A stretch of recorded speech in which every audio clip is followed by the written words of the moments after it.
Hi everybody, it's David Fleming here from the Toronto Realty blog, and welcome to this week's Pick 5.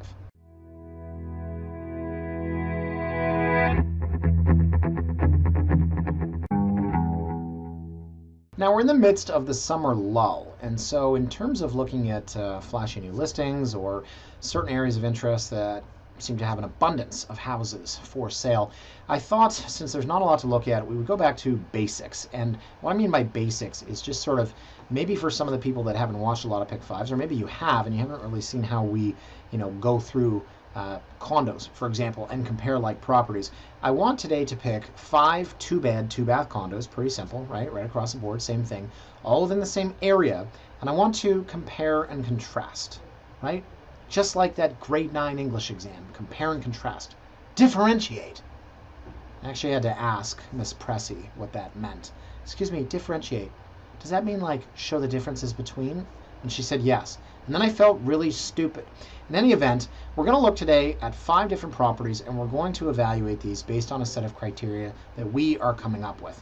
And I didn't mean for it to be 10. I think it's 9. But let's list these up on the board, please. First and foremost, we're going to look at location. And I'm going to give each location a rank using the A to F system. And that is not necessarily the best measure, but it's certainly the first measure. Secondly, we're going to look at the building. Okay, we're going to look at the age of the building. We're going to look at the number of stories, number of units. We're going to look at the developer where possible. Try to get a sense of what we think of the overall offering. Our unit is one within a collection, and that is important. Number 3, we're looking at the price per square foot. Enough said. Number 4, we're looking at the layout of the condo, because as you will see with some of these, the layout can make or break the entire value proposition. Number 5, we're looking at any outdoor space. Number 6, we're looking at maintenance fees. Number 7, we're looking at views, and you simply have to, because one of these stares at a brick wall, one of these has an incredible view. Number 8, wherever we were, bedrooms and bedroom sizes, specifically in some of these where the extra bedroom is like closet. And last but not least, number 9, extras. And by that I mean anything else we're looking at that is special, that differentiates, compares and contrasts. You with me? Okay, so with that said, why don't we jump right into this? And here are our 5 properties. I picked the St. Lawrence market because I happen to live there, but as you can see, these 5 properties are all very close to each other. And from a price standpoint, holy moly, we're starting at $565 and going to $930,000. But this is all part of the process as we're trying to compare and contrast. And again, we could do this 1 bed, 1 bath. We can do this with houses. We could do it with different areas. We just so happen to have picked condos. Okay, so 50 Lombard Street. This is known as the Indigo. So first and foremost, location. So where is this? Within the St. Lawrence market area. It's on Lombard, which is on the other side of Church. I'm going to give this location a B. That's not a bad thing. That's pretty solid. So in terms of proximity to Yonge, it's extremely close. In terms of proximity to the St. Lawrence market, which is down around here, it's pretty close. It gets a B, which I think is fair, because when you see the A location, you're going to agree. So for those of you that live at 50 Lombard or even 33 Lombard, the Spire, which people call an A location, I don't disagree, but we're judging on a scale here, so work with me and you'll see when I give you the A location. So this building was built in 1993. It's 26 stories. It's 104 units. So it's a very nice, quaint, quiet building. But the problem is the maintenance fees. Wow, $1,492.84. That's $1.15 a square. $1.15. That's as high as you're going to see anywhere. So as a result, the property priced at $565 is only $437 a square foot, because it's 1,292 square feet.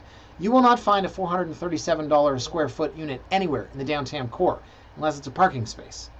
This is the only place you'll find it. So guys, I'm going to be honest, I'm sorry if you're watching this and you live there, or you have a friend that lives there. I would have a very difficult time putting somebody in this building. If it was an older person on a fixed income who said, I can't afford to buy for $1 million, but I have a fixed income every month, and just like you would with a co-op, I can afford to pay the monthly. That's the only case where I put someone in here. I am so sorry, guys. I just can't do it. The reason this is only $437 a square foot, and it's been on the market 32 days unsold, is because these damn things don't sell, because no one wants to pay these fees. So I don't know exactly why the fees are this high. I have heard anecdotally that this had some sort of geothermal heating system that didn't work or wasn't popular and had to be retrofitted. That seems to be the rumor. We'll take a look at the rest of the unit. So it is a very nice open concept space. In terms of layout, right? And that was also on our list. It's a great layout. It's big. It's open concept. I said that a couple of times. But it's not cramped and sort of all one room, living, dining, kitchen, as we'll see with another listing. Really bad furniture and really bad pictures and really bad staging and really bad listing, which certainly doesn't help. Yeah, it doesn't surprise me. Which certainly doesn't help when you're trying to sell something that is borderline unsellable. So the bedrooms in this are great sizes. The master bedroom is 19 by 12. That's a huge bedroom. The second bedroom is 13 by 10. That's 130 square feet. That's as big as most master bedrooms. Extras in here don't really have much to speak of. And then the view is southeast for the 19th floor. It's actually got a pretty nice view, which they probably won't show because it's a terrible listing. Look at the kitchen. Oof. So I was saying about layout earlier. That's one thing I don't like, is that closed kitchen. I don't love the super open kitchen. And of course, they don't have a photo of the view. Okay, so what do we think of that overall? Oh, I think my face says it all. Okay, 323 Richmond, Unit 418. First and foremost, let's go to the map. This location gets a C. It gets a C minus. Now, I have, if I were to guess, I think I've sold 20 plus units in here. So when I say it's a C minus, I'm not saying don't buy here. What I'm saying is buy here because of the price. So what you've got effectively, I always say King gets an A, Adelaide gets a B, Richmond gets a C. And it's because you want to be on King, because King is the furthest away from Moss Park. Then Adelaide, then Richmond. You want to be on King because that's got the streetcar. You want to be on King because that's got the infrastructure. King is king, for lack of a better way of putting it. Richmond Street at Sherbourne, right here. I go in here all the time to get coffee at Tim Hortons. There's always one guy begging for change. There may or may not be a naked man peeing on the side of your car. That actually happened once. And then one of my friends who was in the car to show me and teach me a lesson gave him all of the money in my coin tray, which back before the Green Pea parking app was substantial. It was probably $40 in loonies and toonies. And then at my bachelor party, he put that in the trivia game, which I thought was very nice. Alec, I miss you. In any event, guys, this is not the nicest corner, but it makes Queen and Sherbourne look like heaven. Queen and Sherbourne is not a good spot. It's Moss Park. It's got some shelters, some missions, whatever you want to call it. So this location gets a C minus, but that's not a bad thing if you're looking for value, because as you'll see over here, we have 1,120 square feet for $679,000. That's $606 a square foot, which of course, based on where we started, looks expensive. But we started in a weird building with crazy maintenance fees and geothermal heat, so don't even think about that. $679, been on the market 13 days, probably could be had for less. 1,120 square feet, fantastic. Now, fourth floor, and this faces, it says north-south. Yeah, north-south. So it basically goes right through, or no, I'm on the other side of the building here. I can't show you guys because it's cut off. But it's a north-south. It goes the whole length of the building. I know, north-south. That's what my wife would say. Oh, is it north-south? You know when your mind and your body are doing one thing, not really in tandem. So it's a huge layout. Actually, I've sold this model. I think I sold this unit. No, not this unit. I think 3. Anyways, okay. So the building starts to show its age a little bit. This building is from 2000. It's 15 stories. It's 497 units. That's a lot because it's both 313 and 323 Richmond. It was built by Trade Ale, which is great because they're a good developer. A little bit smaller of a kitchen than you would like, but very, very big open concept space. I did sell this. I think I sold 518. So the outdoor space, see here it says open. So you'd expect to have outdoor space. The balcony is actually off of the bedroom. So the problem here is that you've got this very small window, and we're very much accustomed to large floor-to-ceiling windows in newer condos. So this faces north. It faces out at what will eventually be a construction site for a new condo on Richmond. And as I said, very nice open concept space. Awesome. Okay. I'm a big fan of huge living dining kitchen. That's where you spend all your time. Master bedroom's a very good size. We've got a 16 by 15 foot. And if I had to guess, I'd say that's what, 231 square feet? Boom! 15 times 15 is 225 plus 16. Nailed it. Grade 10 enriched math, Mr. DePisa. He made us memorize all of the squares up to like 40. What's 29 times 29? I have absolutely no idea. You forget it. High school's all about memorization. Maintenance fees here, guys, 71 cents per square foot. That's pretty good. That includes everything, including hydro, and amenities are fantastic. Anything else I wanted to say about this one? Well, let's go through the rest of the photos. I might jog my memory. Oh, there we go. That's more or less. Okay, so now we get into amenities. Basketball court, some real rough games. Reminds me of like Wesley Snipes and Woody Harrelson. What was it called? White Man Can't Jump. I honestly think if you named a movie White Man Can't Jump in 2017, people would pick it. People with nothing better to do who like to take up other people's issues, but they really, really would. Anyways, it was a really good movie. 1991, I'm going to say 1992. I think I saw it with my dad and my brother. So long story short, there's a basketball court in this building, one of maybe 4 or 5 I can think of in the city. And you know what? You like basketball? Guess what? Every single weeknight there's a pickup game there. Really good amenities here. The entire rooftop of the building is a terrace nicknamed Melrose Place because you're always going to see somebody that you knew from high school, university, or work. There's the outdoor space, as I mentioned. It's off of the bedroom, so it's not the most functional. Unit's a little bit dated, but overall, if you're looking for over 1,000 square feet in the St. Lawrence market, you could do a lot worse. Okay, moving along here, guys, to 105 George Street. 105 George Street. Where is this? 105 George is across from me at the View. So I'm going to give this a B. I think that's very fair. Some people will say it's an A, but I'm being very difficult today because when you see what the A is, in fact, some of you already know, you're going to agree that this is a B. If Lombard gets a B, this gets a B. I could call Lombard a B minus and this a B, or I could call Lombard a B and this a B plus. In any event, this is slightly better. The people at Lombard are going to say, hey, I get to walk to work or walk to Yonge Street quicker, and I get that. But from View here, or sort of from Post House, you're... Oh, sorry, Lombard's over here. That makes sense. You're a little bit closer to St. James Park, which is where you walk your dog or your baby, or both. Sometimes your dog is walking your baby or vice versa.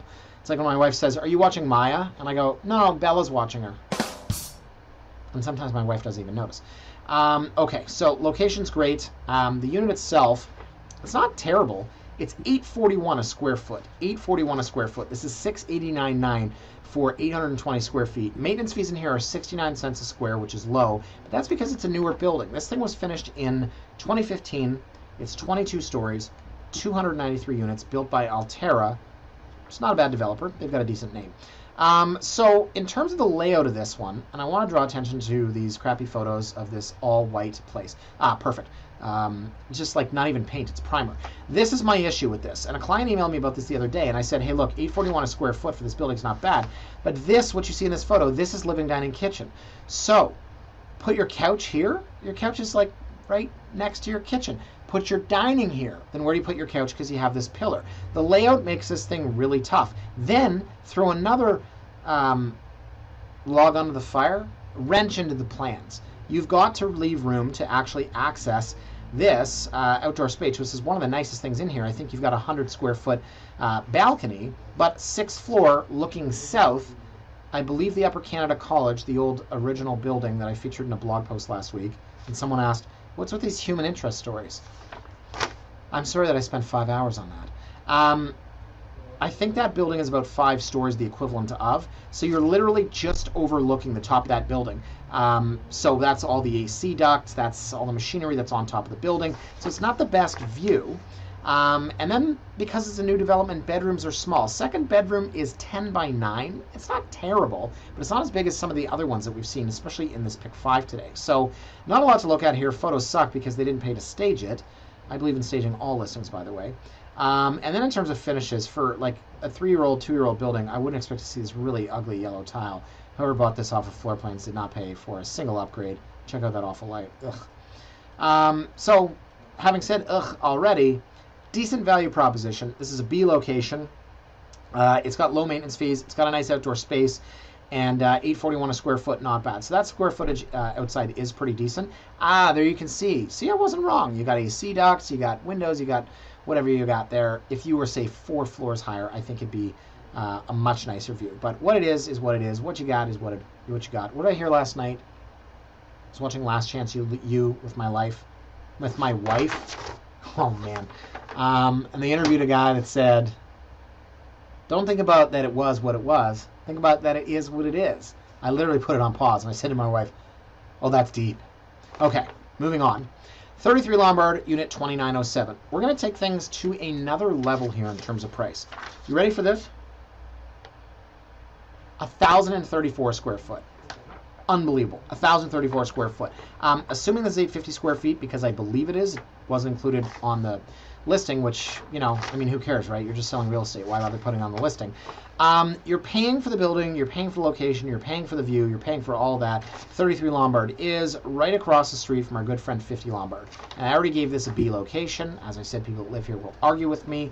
The building is extremely well kept, well managed, better demographic, more affluent. That's kind of the same thing, unless you don't like affluent people. But it's more professional, is basically what I'm saying. There's a smaller percentage of renters than there would be in other buildings. This is mainly users. Now, the views in here are just absurd. As you can see, floor-to-ceiling glass, corner unit, 29th floor, unbelievable views. And that's really what this unit is all about. I had this model, I believe. I think I sold this, but 08. We'll see by the kitchen, I believe. Actually, no, I already know because of this pillar. The kitchen's really small. And yeah, I remember staging this. We're like, what are we going to do? Put a tiny little table here. So there's your kitchen. So that's kind of the rub for almost $900,000, 1,034 square foot. But it does have a killer wraparound terrace. It's 9-foot ceiling. It's smooth ceiling. So maintenance fees here, guys, about 81 cents a square, $7.26 for 850 square feet. Not bad. You got pretty good amenities. You've got a concierge there. Likes to give real estate agents a hard time. Don't they all? But pretty good amenities. You've got your typical gym on the main floor, rooftop terrace, which isn't really rooftop. I think it's in the 4th floor. But the fees are getting a little bit higher. So overall, again, you look at the value proposition. We start at $437 a square foot for a place with maintenance fees that you would never ever want to pay. And right across the street, you're 1,034 square foot. That's crazy. That's crazy. $437 and 1,034 right across the street. And so that is the point of today's blog, and I'm so happy all of a sudden I realize this does have a purpose and is helpful. Well, I think it always had a purpose. Okay, last one, guys. 55 Front Street, Unit 320. So this is the Birdsey. This is the most popular building in the St. Lawrence Market area. This was finished in 2013. It's actually starting to show its age now. 12 stories, 166 units, and extremely, extremely popular because of the location, which gets an A. Ding, ding, ding, ding, ding. Can you give me like a noise?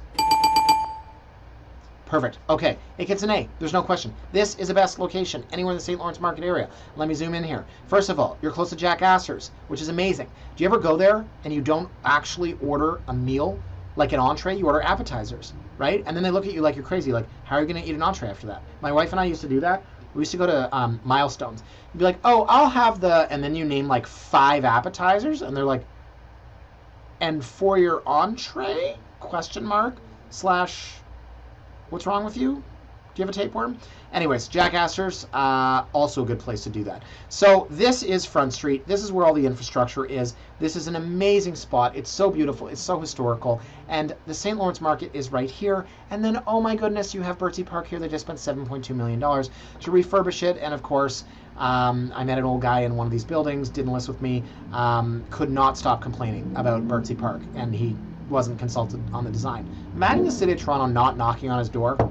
Hey, old man, we were just thinking what you want in Birdsey Park. It's so funny. Old people are so cute that way.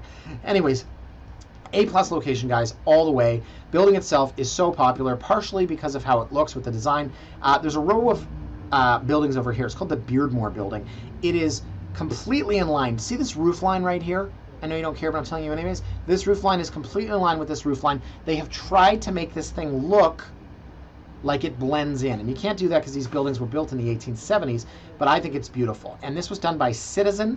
Now, Citizen is one of the few developers that actually cares about what they complete and not just how much money they make. And I'm not saying that because they gave me this big bag of money. No, I'm saying it because it's true. This building, believe it or not, they had occupancy and registration at the same time. Whoever thought of that? One of the worst horror stories in the city of Toronto. The people that talk about when they were given the keys for occupancy, and then 2 years later, registration. And they had to pay a phantom mortgage for 2 years while construction was going on. This thing was done. A bunch of real estate agents bought in here, which is always a good sign. And no complaints. I got a couple clients in here. Everyone is always looking to get in the Birdsey. Problem, maybe the price? $9.95 a square foot for this one. Now, I don't think this is worth $9.30. I think I have a client with the same model, if I'm not mistaken. 3rd floor here, guys. 3rd floor facing north. What's that going to be looking out at? I don't know, the roof of the beer market, if that's still there. So there's only 9 photos here, and they're not very good, but I'll take you through them anyways. Not a great representation of what this unit has to offer. Oh, that's perfect. 3 interior photos, and oh, okay, now we're back. So one of the bedrooms has sliding panes of glass, which a lot of people don't like. They want actually a window next to the bedroom. This is so weird. The photos are jumping all over the place. Okay, terrible listing. Who has this listed?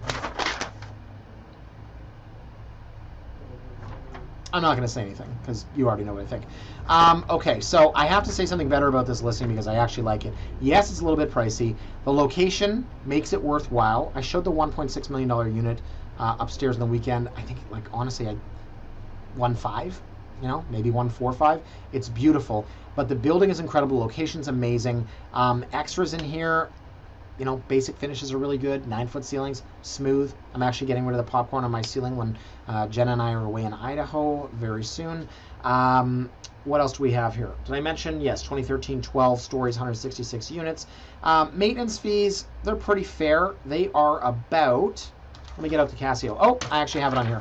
59 cents. So I would say that's very fair. The only thing this thing doesn't have that I'd really love to see is outdoor space. It's got a Juliet. Maybe that saves you from like hanging out on a balcony overlooking the beer market patio. There actually isn't one there. It'd be out front. Anyways, but third floor, that's a tough thing. So at $995 a square foot, 30 days in the market, yes, you and I both know it's overpriced, but no outdoor space, third floor, overlooking rooftops, bedroom that doesn't have any light into it, and then the master, this is tough, the master bedroom is 9 by 12, second bedroom is 8 by 11, so not huge. Anyways, guys, that is all I had for you this week.